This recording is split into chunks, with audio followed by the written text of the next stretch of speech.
Feel it.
heat wave stole my emotions. I left my doubts when I was swept by the ocean, and every pulse from the tide was a finish line.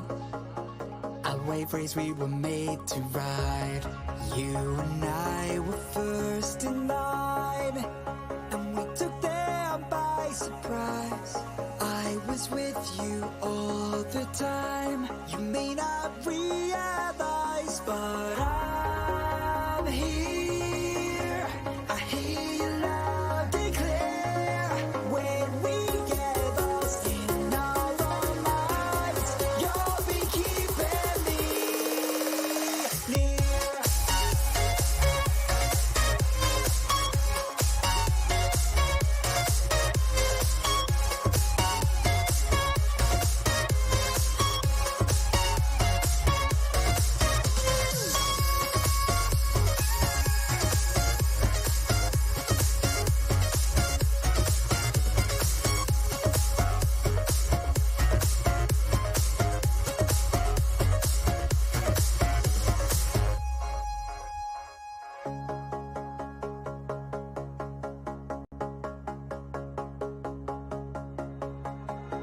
I painted skies that left my mind.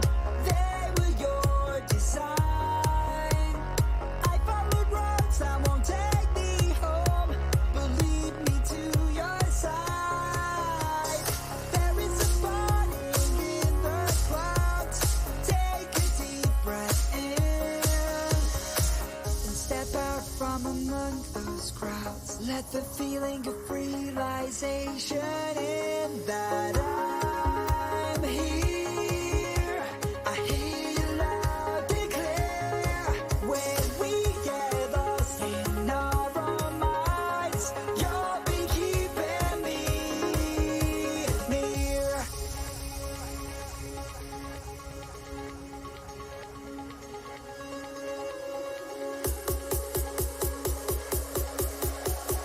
You'll be keeping me near.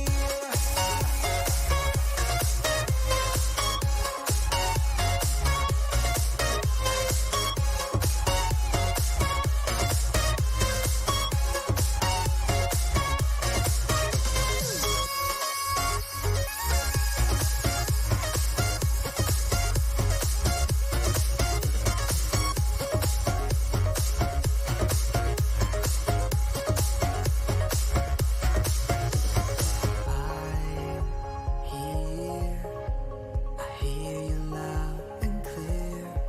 When we get lost in our own minds, you'll be keeping me near.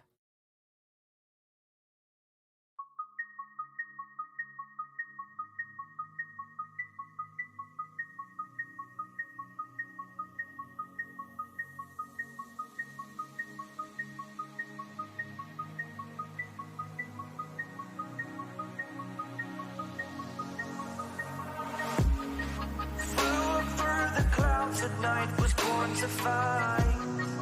Mythical, so mystical, think what be like. You could be the sword, the shield, defender of the people down below. You know I fought for love. You know I fought for love. You know I fought for love. Be kind to those around you, don't be merciless. Remember me, for my name is Perseus.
is Perseus.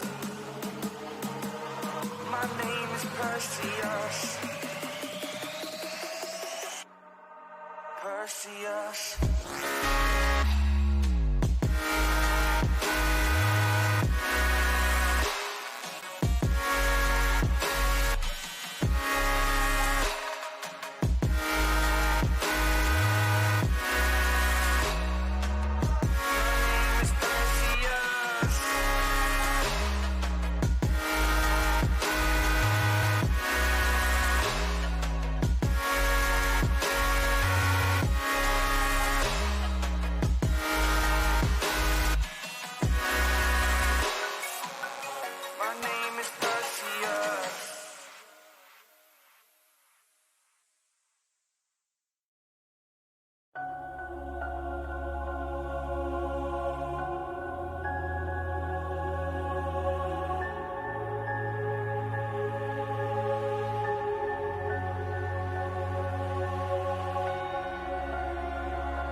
the stories that we see.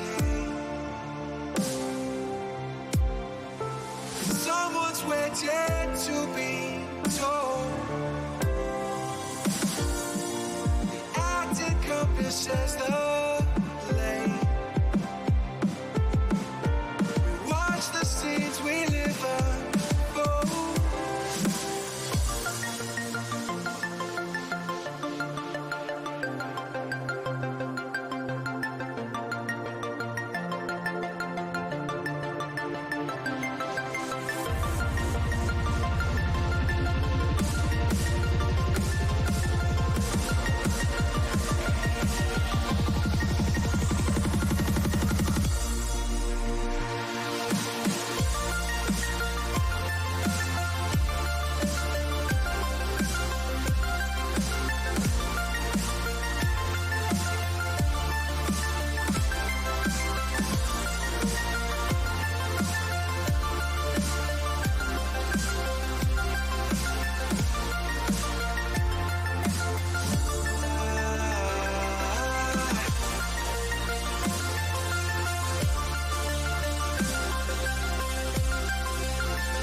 It's in the stories that we see.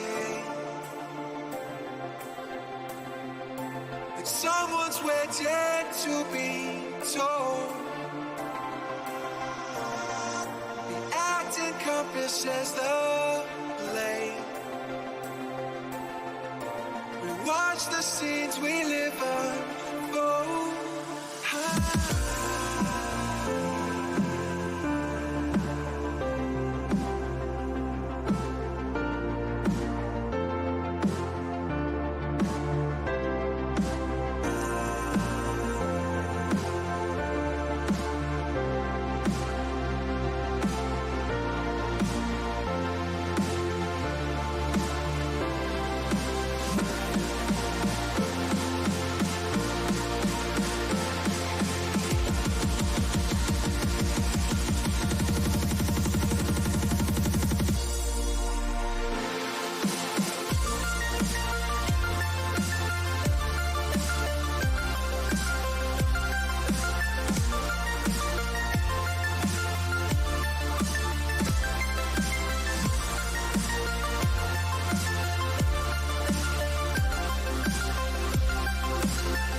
Wizard, what do you see as you twist the tiles beneath our feet?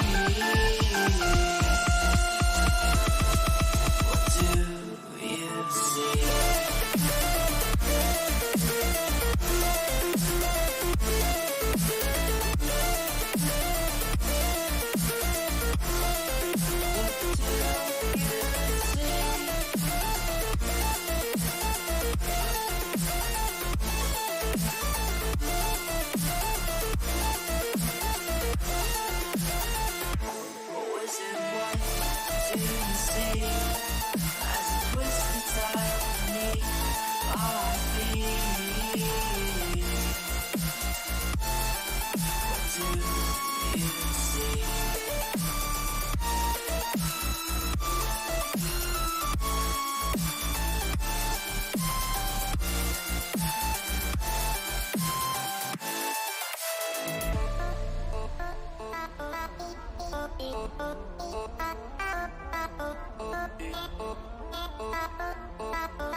Sometimes when you're here, I can't feel no doubt.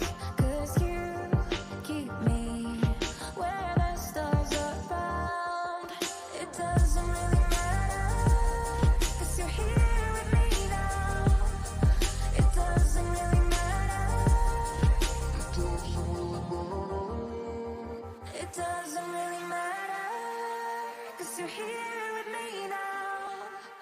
It doesn't really matter, 'cause I feel so free now.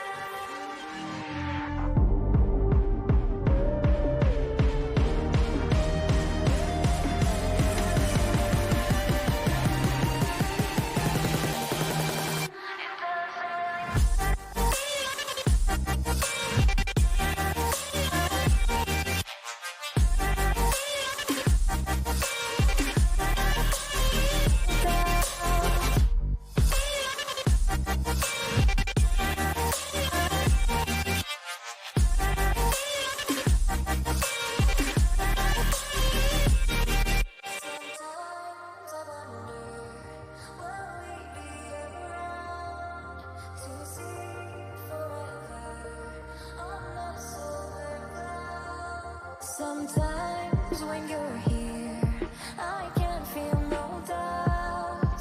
'Cause you keep me where the stars are found. It doesn't really matter, 'cause you're here with me now. It doesn't really matter. It doesn't really matter, 'cause you're here with me now. It doesn't really matter, 'cause I feel so free now.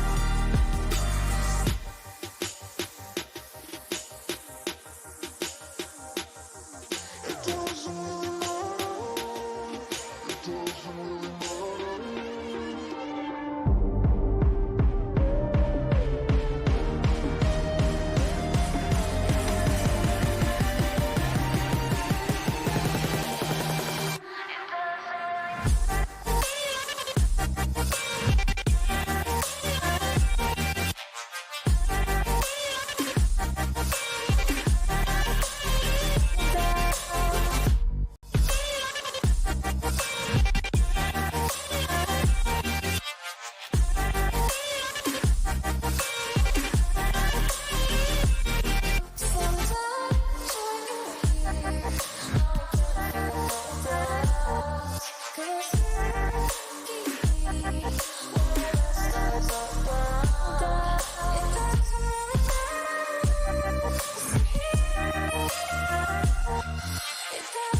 into my eyes and show me your adventures I haven't seen. Taking all the life, it hits the spot. Walking on fantasy. So take me, baby, take me to a state of mind that's made up, baby, that's made up all that we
test the waters, oh, it's hard.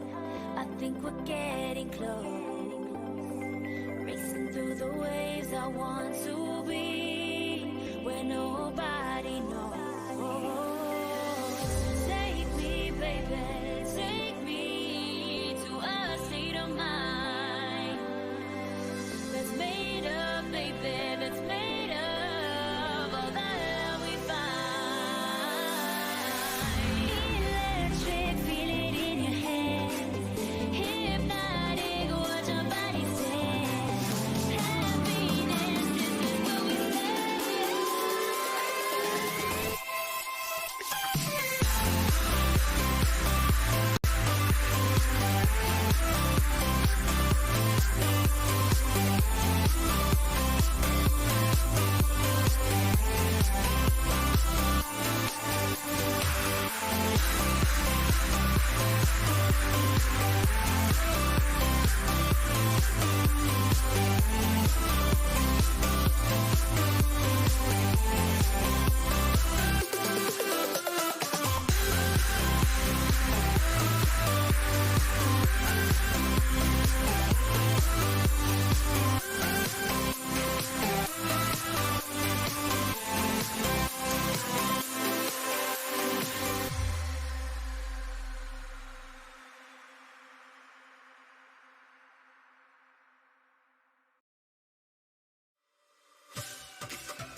inside lane, missing exits, glued to the pavement. Between the lines, I'll keep my gaze straight ahead as the last stop flies by. No more waiting for the gun to fire. No more walking through revolving doors. I've gone around once, and I don't need to go around anymore. Break away, forget your sober case. Stop dwelling on empty words. Stop stalling in the doorway. Cancel the cruise control. Switch it in the manual. Don't you wanna feel right?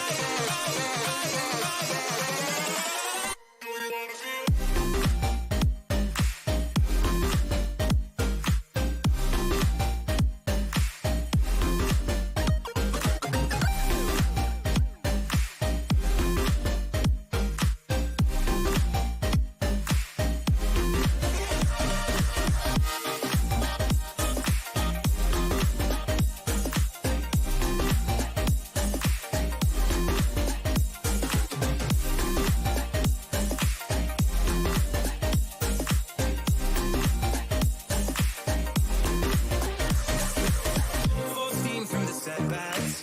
You can't win them all, but I'm proud I tried. I'm glad we had a dialogue. It's good to shake the mind. Speeding up the pace, turning up the heat. Where I need to be for the first time. I'm taking risks, I'm casting off without a lifeline. Break away, forget your sober case. Stop dwelling on empty words. Stop stalling in the doorway. And cancel the cruise control. Switch it in the manual. Don't you wanna feel right again? Don't you wanna feel whole? Don't you wanna feel?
into the night. I raise my hand.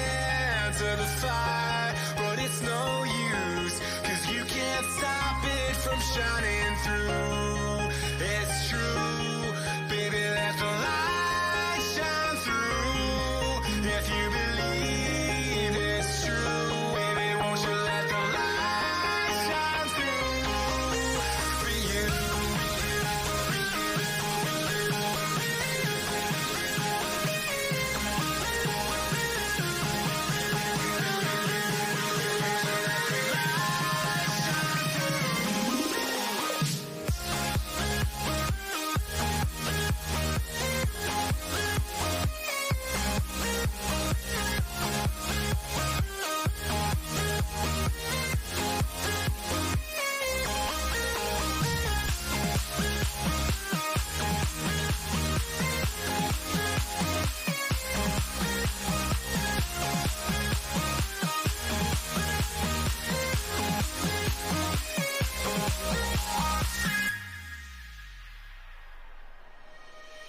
Eyes in the sky, gazing far into the night. I raise my hand to the fire, but it's no use, 'cause you can't stop it from shining through. It's true, baby, let the light shine through. If you believe it's true, baby, won't you let the light shine through for you.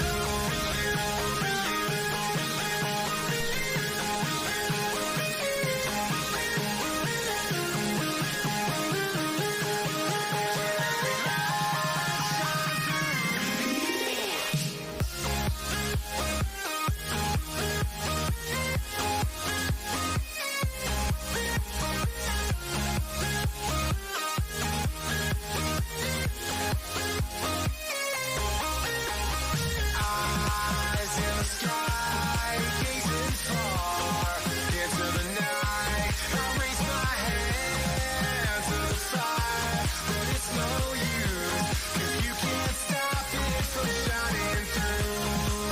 It's true, baby, let the light shine through. If you believe it's true, baby, won't you let the light shine through for you.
Get down to the baseline.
to the baseline.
Close your eyes and just stay tight. We have to go. Stay with me while we leave. Don't worry, just believe me. This journey will relieve us. Stay with me while we leave.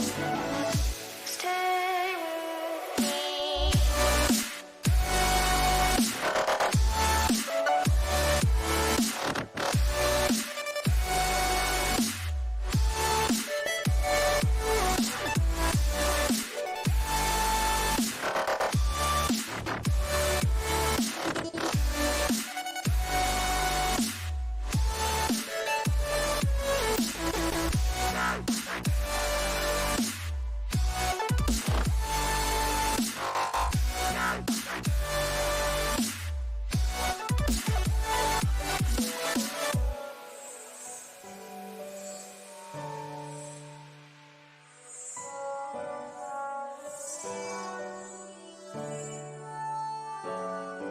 It wouldn't be right to say anyways, for the place where we live with suck and blaze.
I'm gonna throw my memories away. Now I feel I'm done, and I am cursed by every day. betray till my time is gone. I've never felt this way before, and now I know this all for sure. I won't forget your last betray. I'll never forget this day.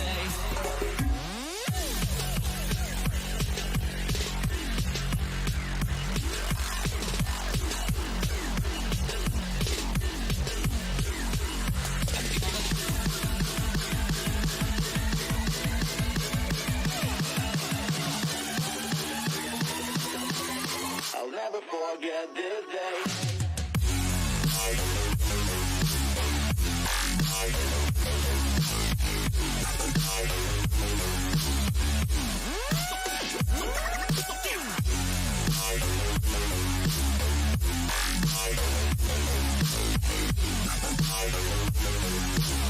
I'll never forget this day.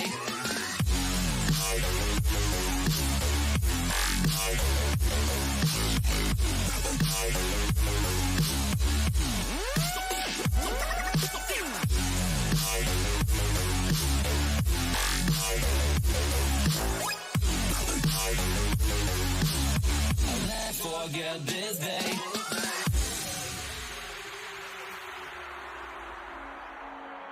I'm gonna throw my memories away. Now I feel I'm done, and I'm cursed by every day till my time is gone.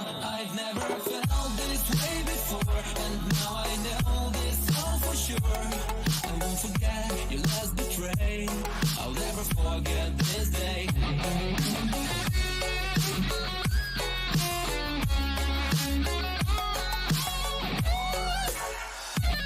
I'll never forget this day.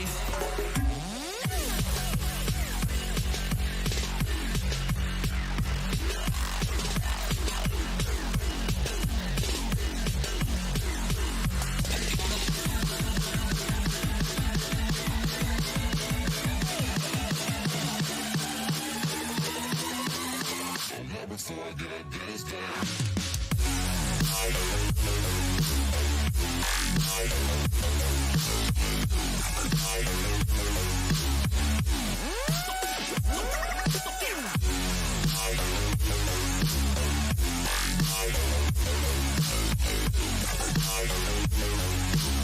I'll never forget this day.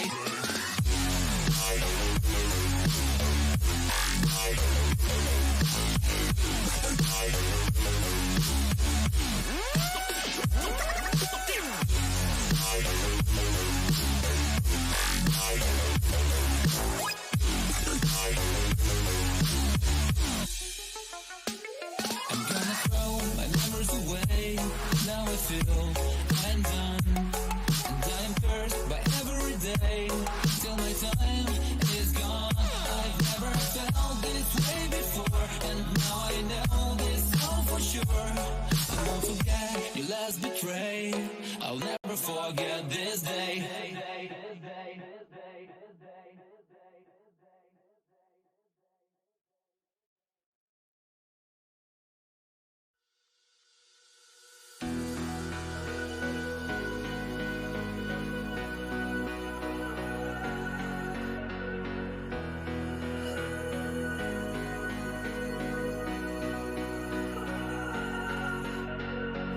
If I had known then what I know now, I wouldn't have said what I said. I took the long road, thought I'd be better on my own. Sometimes what's right is wrong instead. 'Cause I was too young, and I didn't understand that you were the one. And I can't wait to see you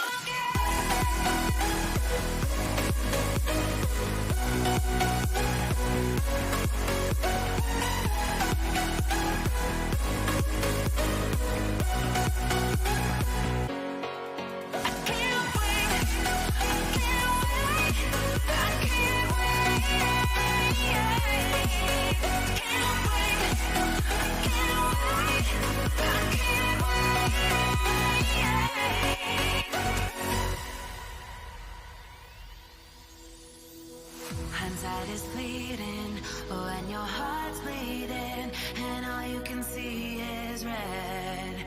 Till you discover it is within each other to forgive and make amends. If I had known then what I know now, I wouldn't have said what I said. I took the long road, thought I'd be better on my own. Sometimes what's right is wrong instead. 'Cause I was too young, and I didn't understand that you are the one. And I can't wait to see you again.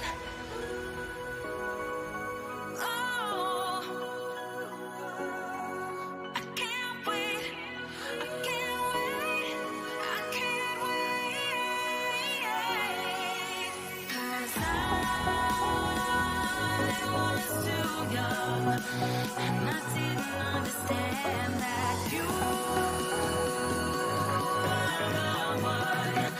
And I can't wait to see you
you going so fast tonight?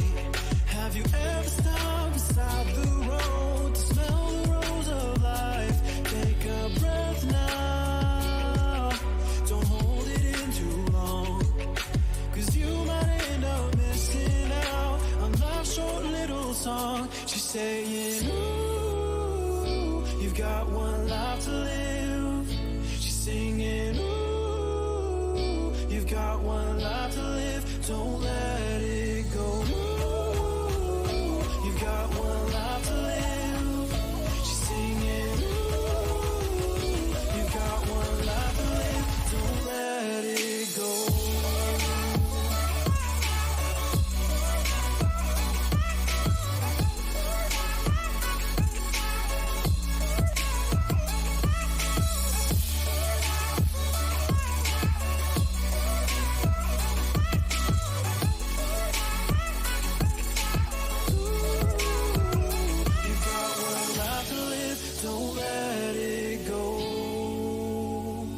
Got one life to live, don't let it go. Can you let go of it all tonight?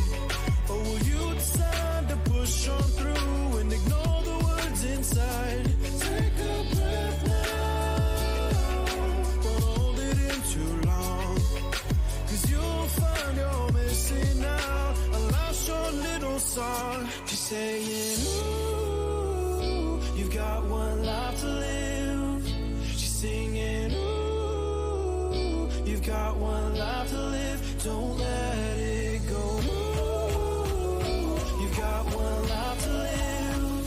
She's singing, ooh, you've got one life to live. Don't let it go.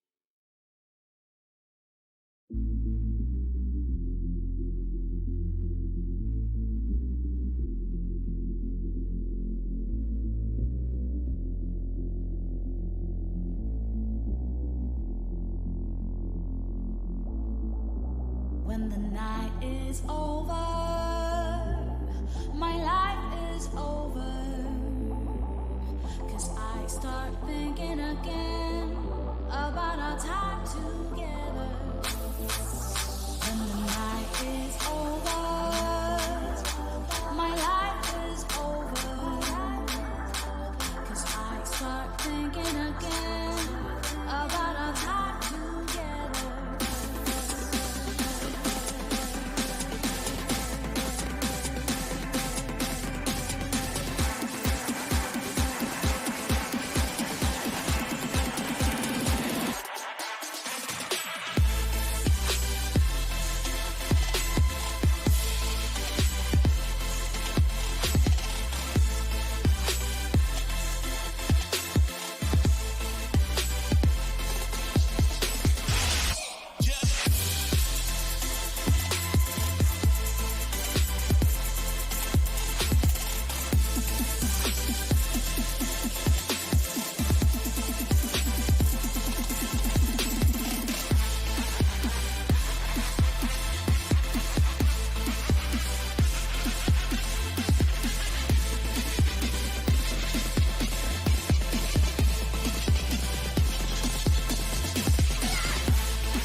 again about our time together.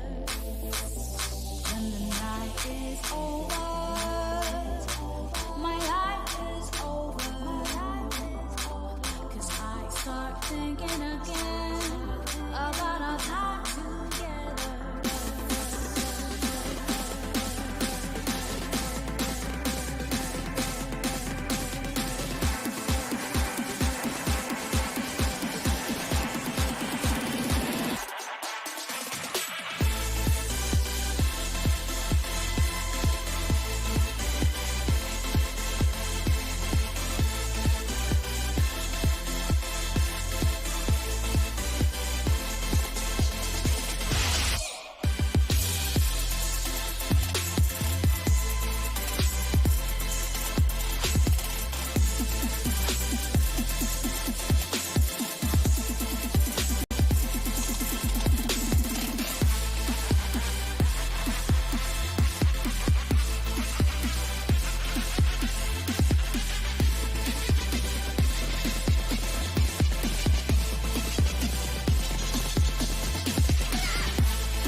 Familiar faces, prolong the embraces. We were always once for the breakaway, but we're nearing chances to wake the day. They're calling you over, the methods are bolder. We're lost in the time now, reminding ourselves how we were always once for the breakaway, but we're nearing chances to wake the day.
was waiting for. He had no flowers in his hands and no time to say hello. If I were in his place, I know I would have kissed her slow.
I'm on my own, broken and alone. I feel the rain crashing down all around this empty town. I'm searching for the lost and found, but you don't care, you're unaware. Keep moving like the scars aren't even there. It's in the air like a blazing flare. Don't stare 'cause the flames will burn us. I thought you were the one for me.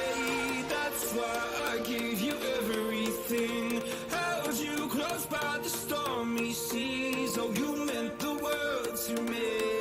I used to kiss your head when you cried for me. Hold your hand while the pain was over. Keep you warm by the roaring sea. You meant the world to me.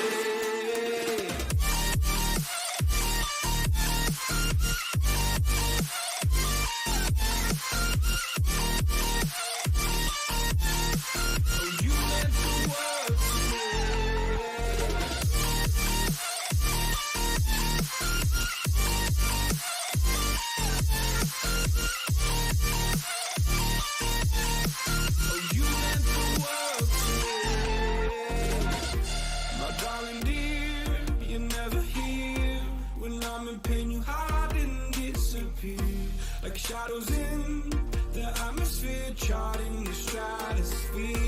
Yeah. I prayed for you and kept you near in hopes you'd chase away my fears. I'm on my own, you made it so, and now I'm chasing nightmares too. I used to run with you through the great big leaves, laugh at you when you laugh at me. Hope for us because I believe the home was just you and me. I thought you were the one for me. That's why I gave you everything. Held you close by the stormy seas. Oh, you meant the world to me.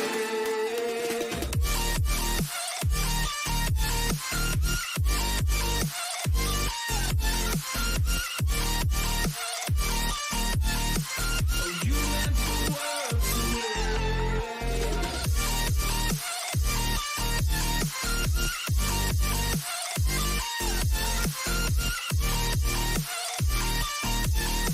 Oh, you meant the world to me. Oh, I'm gonna do this on my own. No point in blaming you, you did not know. Oh, I thought you were the one for me. That's why I gave you everything. Held you close by the stormy seas. Oh, you meant the world to me.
just burn me out, love just brings me down.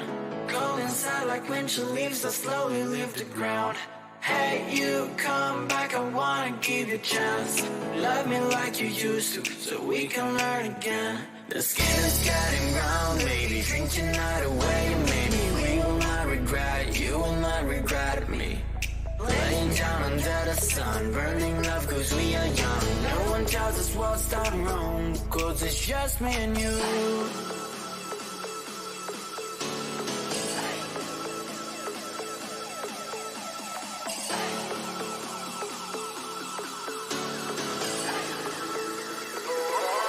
It's just me and you.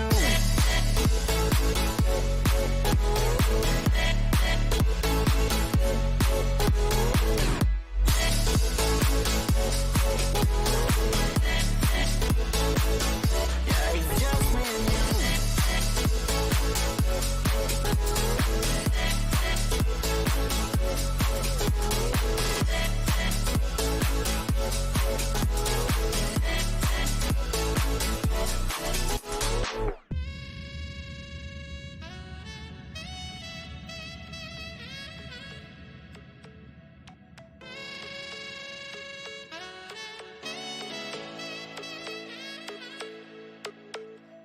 Hold you on the ground, make your eyes roll out.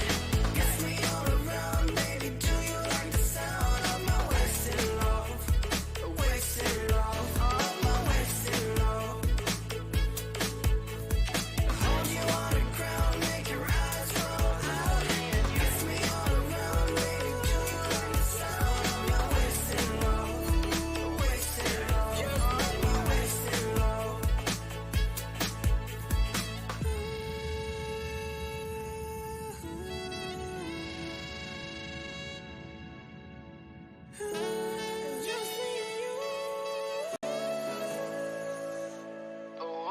Yeah, it's just me and you.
crashing into me.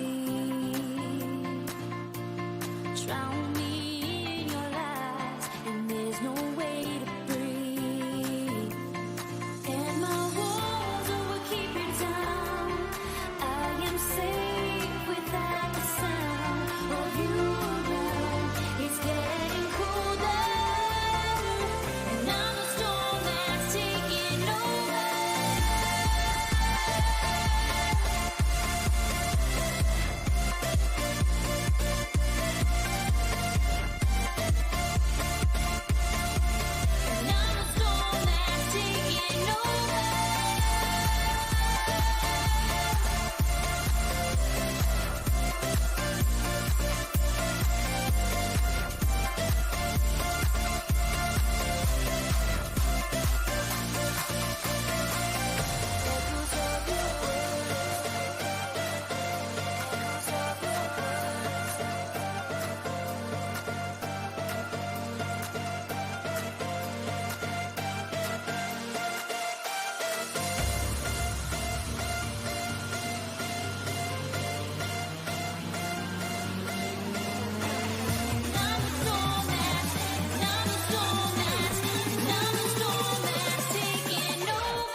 We lose ourselves in the spirit of things.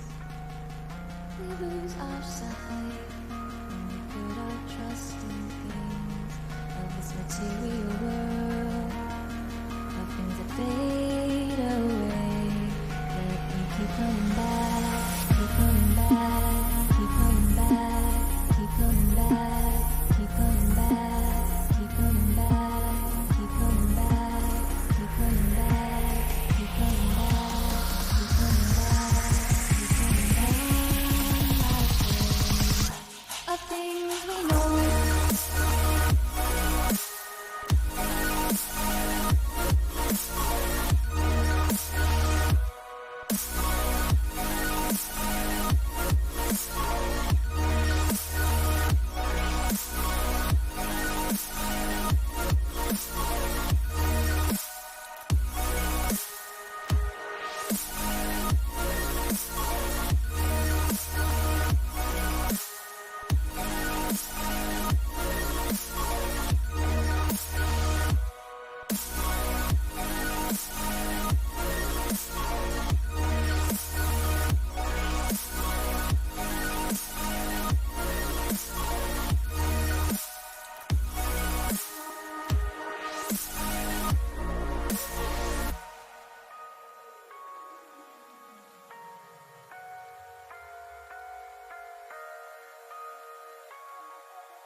Spirit of things, we lose our sight when we put our trust in things of this material world, the things that fade away.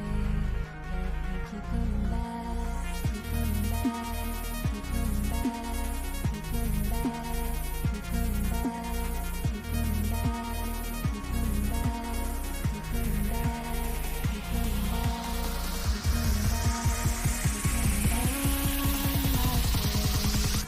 Of things we know.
Reasons why I need to hold on to everything. I don't know what to say now. I need to hold on to.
Take much more now. I can't hold on to everything. I don't know what to say now.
bound only by frozen memories.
looking down from the heights that we have built all by ourselves. And there is fear of the unknown, but we cannot lose control when we feel like the world is against us. We're trying to find ourselves without the defining words. We can no longer hold on to what only makes us hurt. We cannot sink into the dark. The vertigo is getting sharp. There's something greater than ourselves that we must reach for.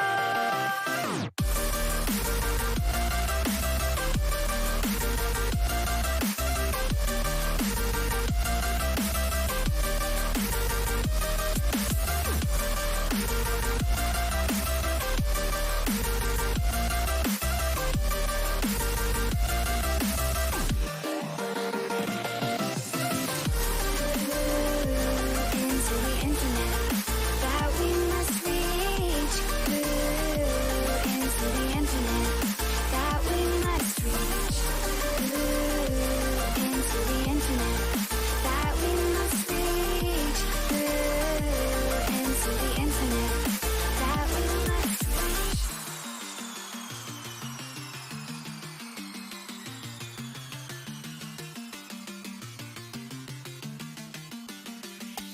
Now which way do we go is the question to ask.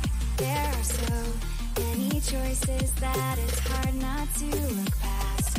What is real and what is fake, and the risk we have to take.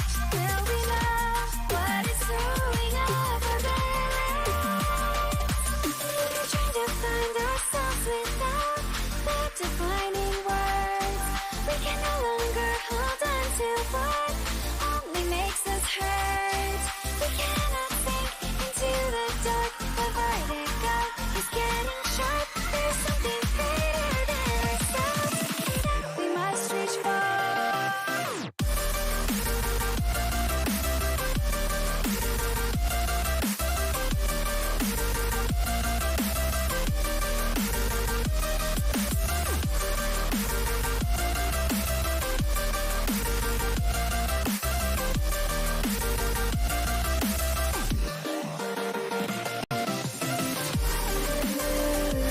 Into the infinite that we must reach.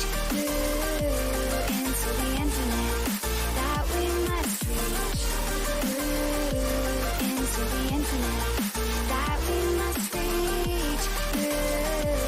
Into the infinite that we must reach.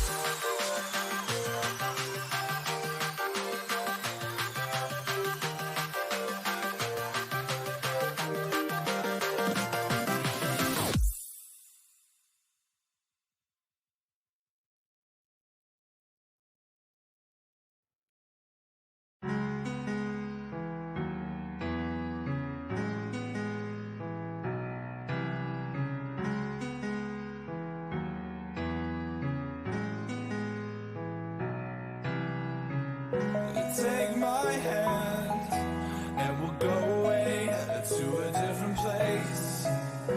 Float on air and we'll hide away. I'll be your escape. Look up and feel the shifting winds tossing us around again. Hold tight, you're ready to begin. And just levitate.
no control over where we go, but we don't care to know. Ignorance is bliss.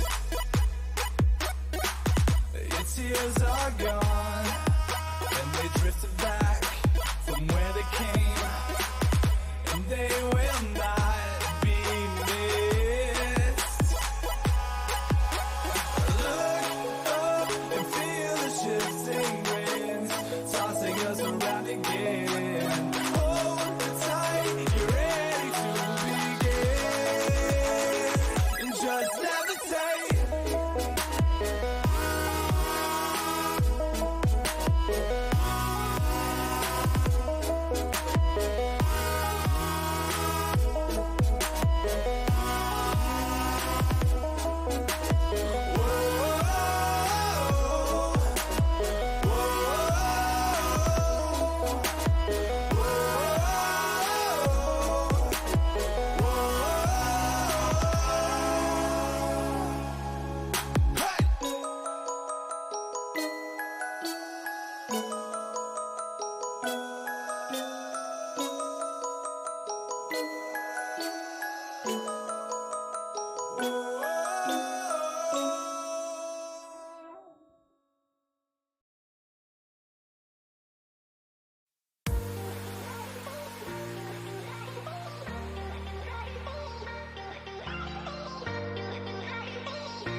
here goes. But don't look away. Gotta stare 'em down to let them go. I will be the ground beneath your feet. Pull you out from underneath. Hold on to me.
Everybody's got their goals, but don't look away. Gotta stare 'em down to let them go. I will be the ground beneath your feet. Pull you out from underneath. Hold on to me.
head up high. Now I know I can't take it anymore.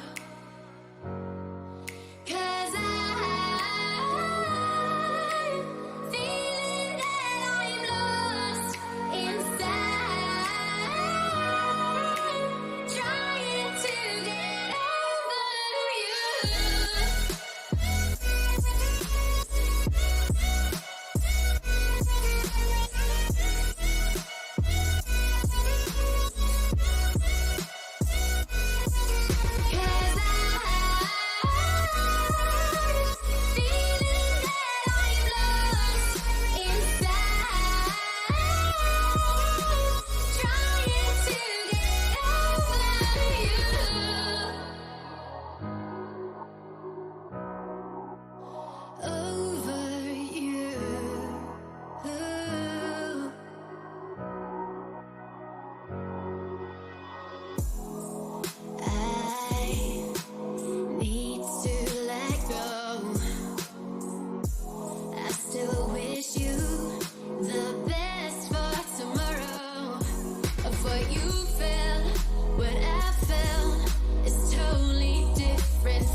are still in my mind. The truth is so hard to find. With all the things that's going on, I lost track, I felt so strong. I got you on my mind, but something's been done wrong. Sometimes I've been thinking of what to make of me and my memories. Sometimes I've been thinking of, dreaming of what it could have been besides memory. 'Cause I still need you.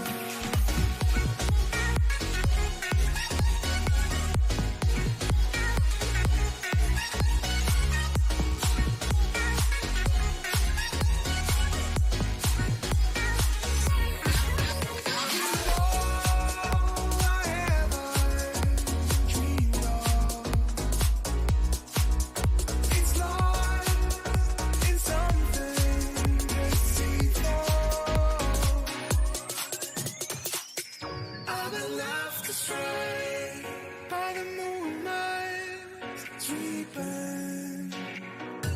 Anonymous light from within your home. You better hold me down. You better hold me down.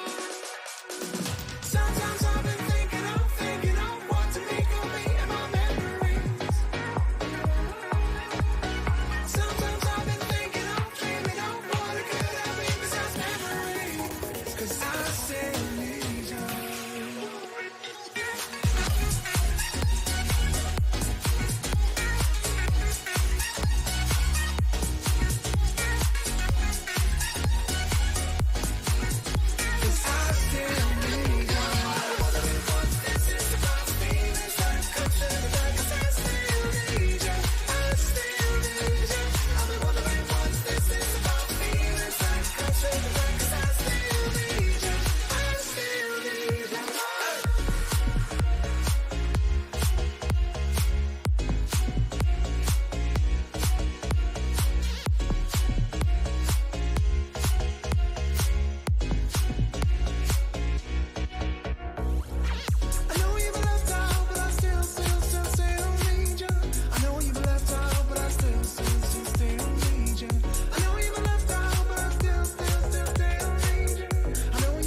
Hard to keep a straight face when I'm burning like fire, and you are cold as ice.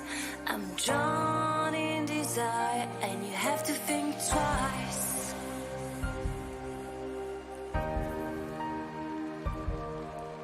It's hard to keep smiling when I try to set things straight.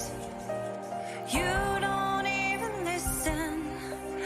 I'm just getting late, like you're on a mission.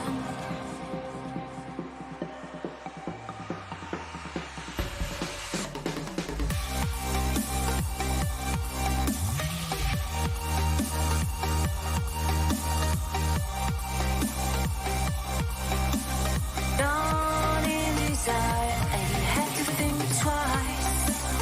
You make me weak. You're the one I seek, and I hate that I love you. I hate that I love you. If I could,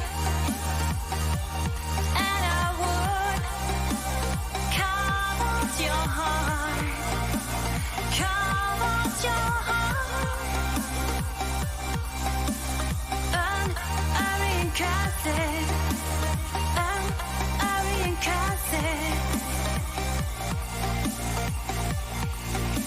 It's hard to keep smiling when you're closing every door. I'm trying to open. I tell you love you more, and you say it's broken.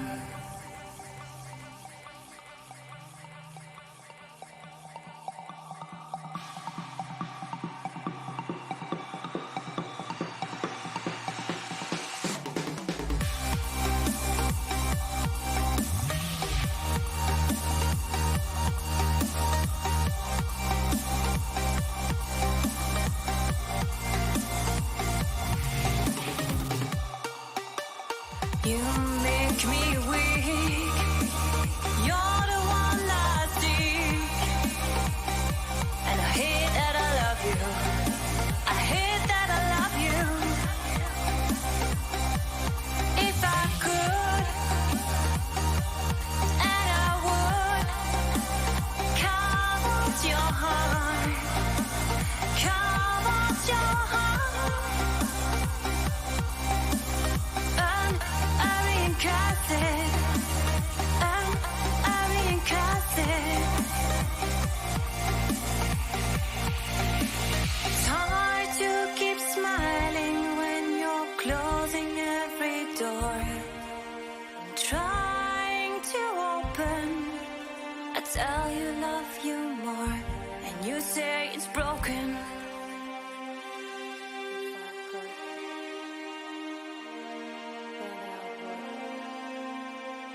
but it wouldn't mend mine.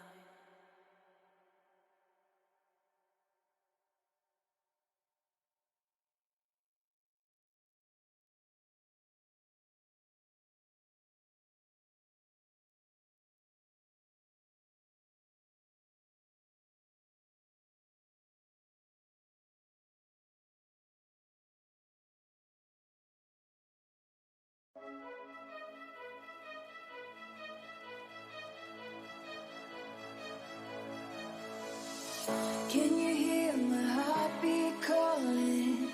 Can you feel the love we're falling? Just take my hand and take me home tonight. Throwing caution to the wind, I'll take a chance and let you in. Just take my hand and take me home tonight.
Running so fast, can you find me in the dark?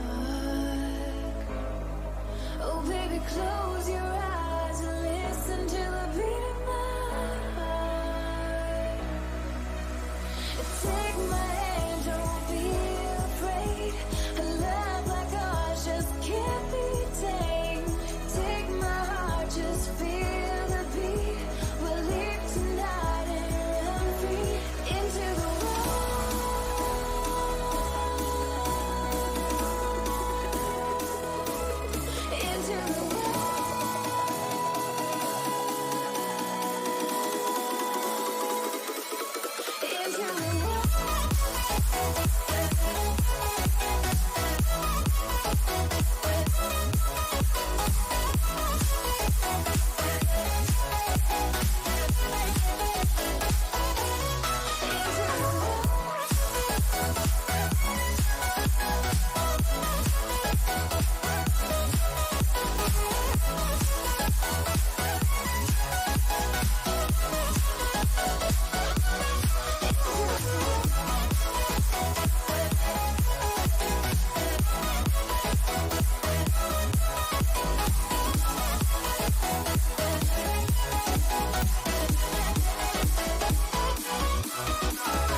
gave you too much, now I'm swallowed.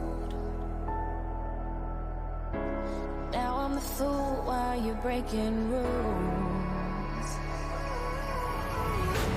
Dangerous path that I follow. Oh, go on, just do what you do. And it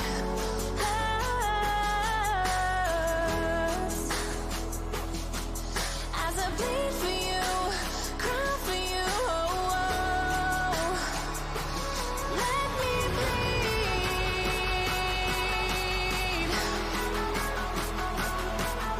As I bleed for you, cry for you, oh, oh. Let me bleed.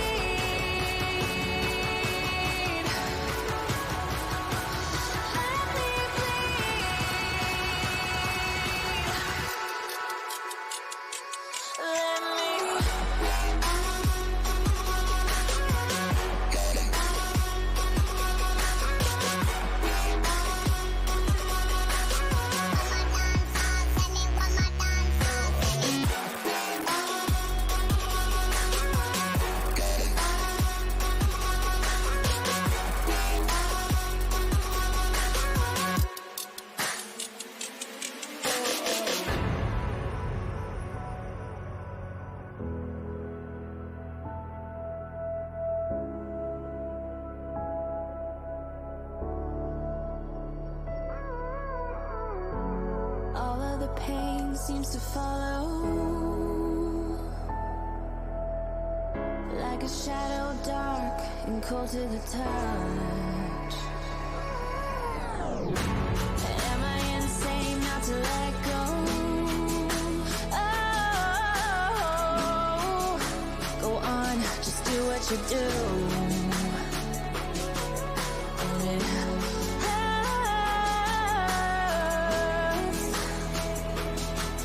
as I bleed for you, cry for you.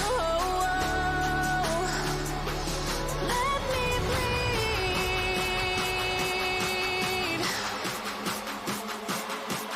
as I bleed for you, cry for you. Let me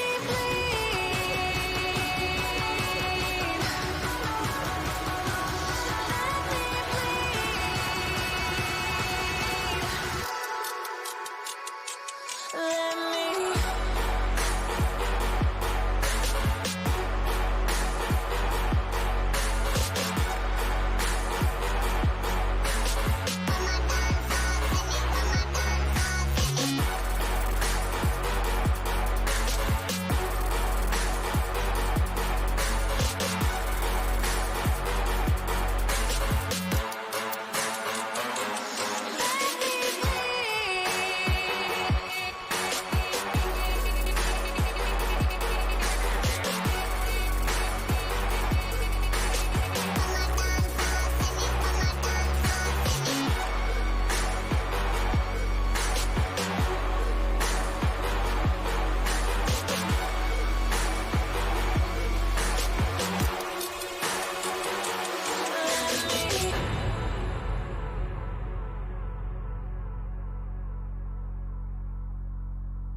my head again. You had your heart set on me, but these feels, they come and go, and they come so easily. Tell me what it is about you that I can't forget, but you're breaking down my walls again, just to set me free. Why do I, baby, why do I love the way you always leave me? Why do I, baby, why do I love the touch but never love the feeling? Why do I, baby, why do I love the way you always leave me? Why do I, baby, why do I love the touch but never love the feeling?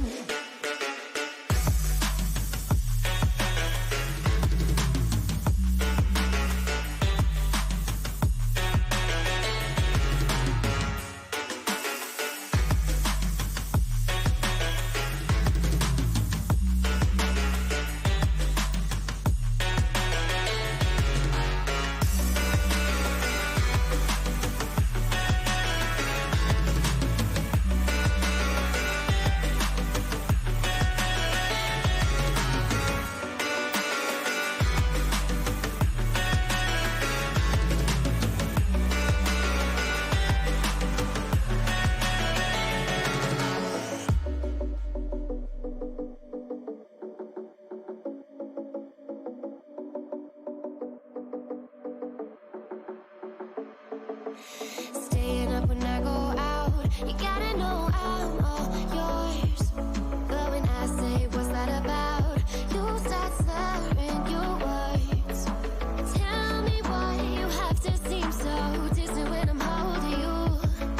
Your fingertips are drifting away, and I fucking love how it hurts. Why do I, baby, why do I love the way you always leave me? Why do I, baby, why do I love the touch but never love the feeling? Why do I, baby, why do I love the way you always leave me? Why do I, baby, why do I love the touch but never love the feeling? Why do I, baby, why do I do I, baby, why do I do I, baby, why do I love the touch but never love the feeling?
Standing on the edge of a cliff, realize there must be more to life than this. Reaching for the stars, traveling so far, like a dragonfly.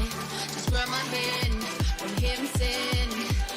Learning tonight.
remember the fade in your eyes.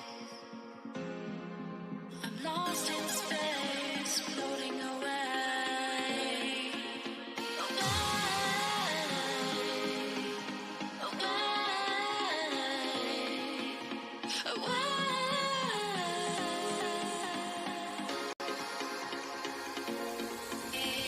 I'm running away from you. I'm running away.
Won't change a thing now, there was never trust.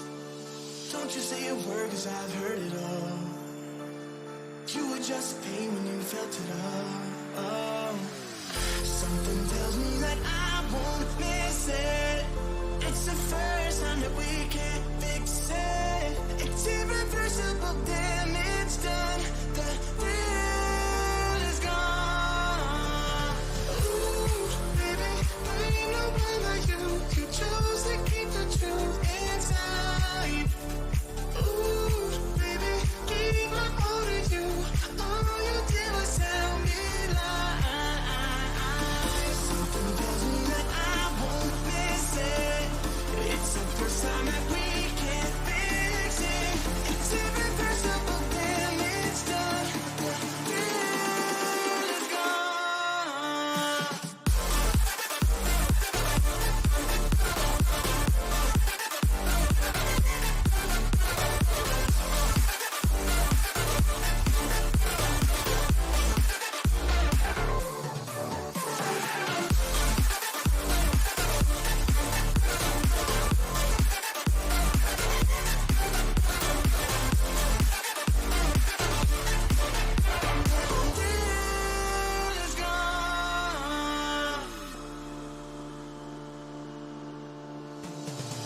Once you leave me, it's over. No turning back, not today. Don't you come running back now.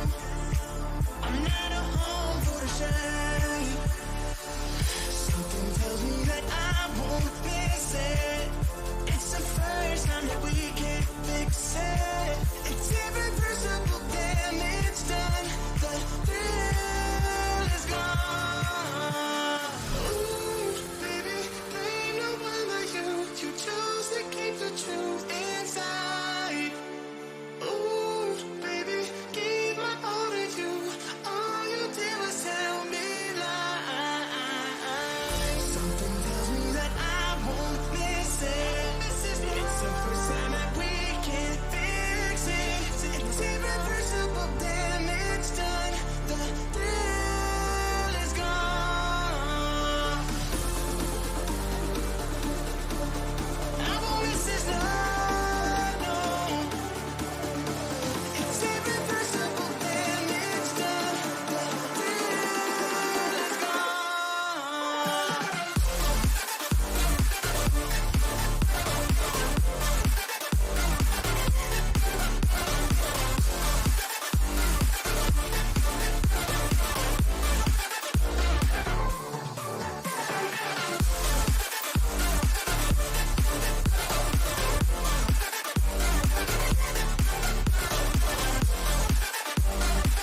Check your body.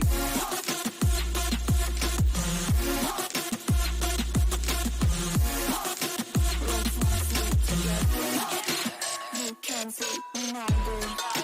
Let's not sleep together. You can see me now, boy. Let's not sleep together. Check your body. Check your body. Check your body.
Check your body.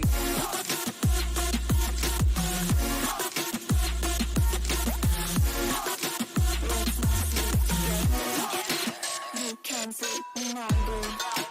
Let's not sleep together. You can see me now, boy. Let's not sleep together. Check your body. Check your body. Check your body.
But all I know is what I'm told.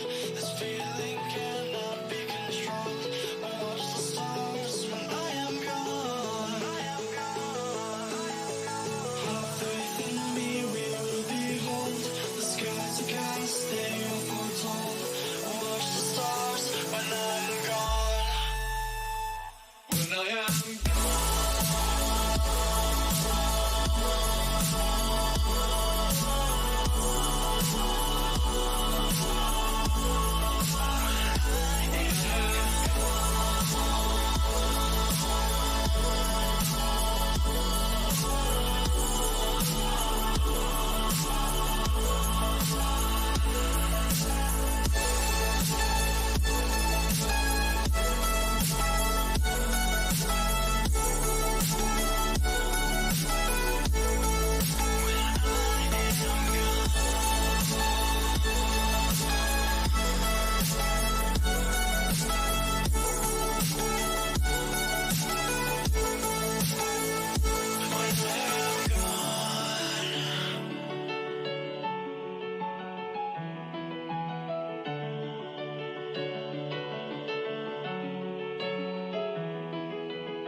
after all that we've been through, I think it's fair from me to you.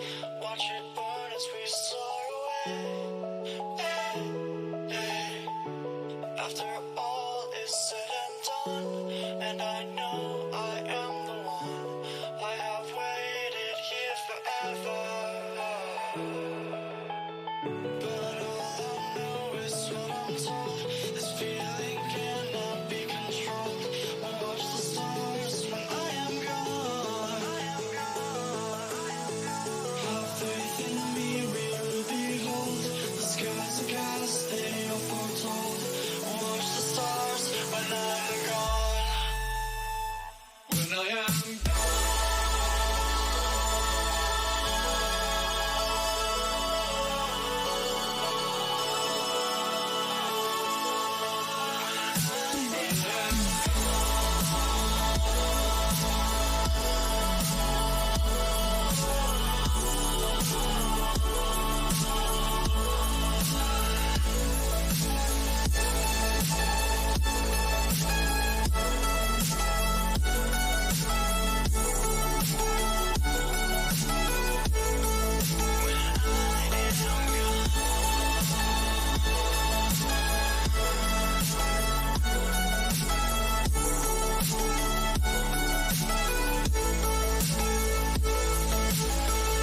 you carry the world upon your shoulders. For I'm not the only one. How could you look behind now when everything is done? Oh, you carry the world upon your shoulders.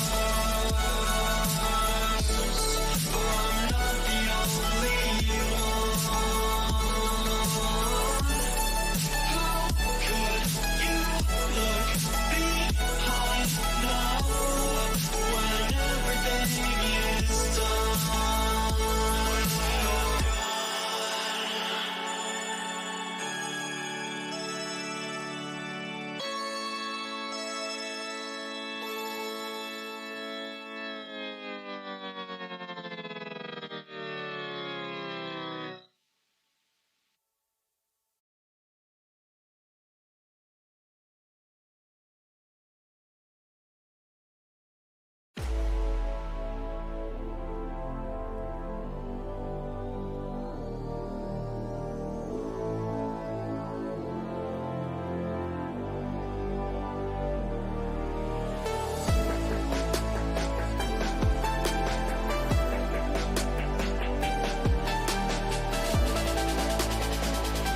if things will ever be the same. I will wait for you, and I'll do anything that you want me to. Just let me into your heart. Let me into your heart. Just let me into your heart. Let me into your heart.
When I close my eyes, I can almost see it. When I take a breath, you fill up my lungs. And if my mind works backwards just for a minute, I'd hold on to you before the memory's gone. I remember you, you lift my spirit. With you high is all I'm feeling. Remember how we felt alive. I remember you, you make me stronger. Can't go without it much longer. Remember, remember, I remember you, you lift my spirit. With you high is all I'm feeling. Remember how we felt alive. I remember you, you make me stronger. Can't go without it much longer. Remember, remember.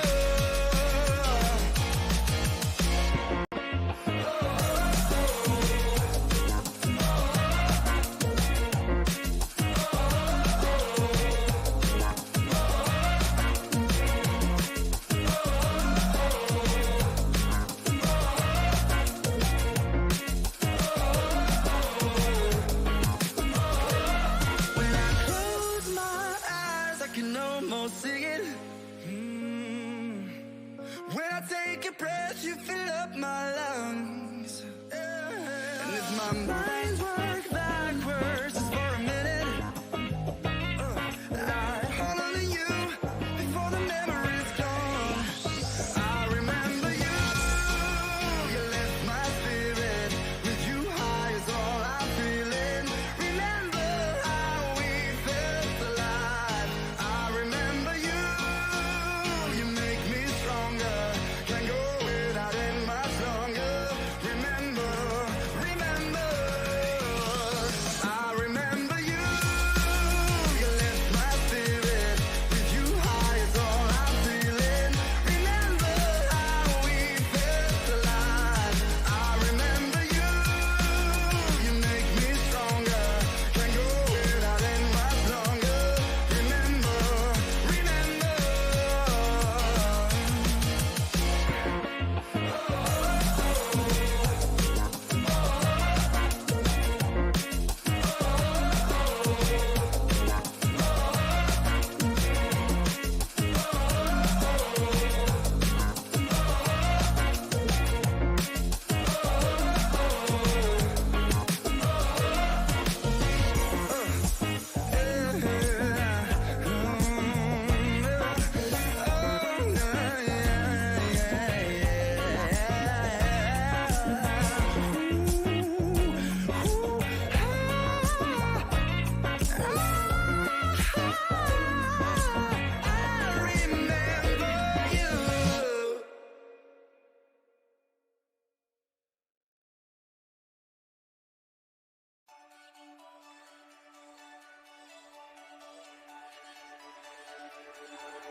Born from the ashes. Born from the ashes. Born from the ashes. Born from the ashes. Born from the. You can't suffocate my spirit. 'Cause I'm the king of my own throne, throne, oh, oh, oh. King of my own throne, my own throne. You'll never see me fall, fall. You'll never see me fall. Watch me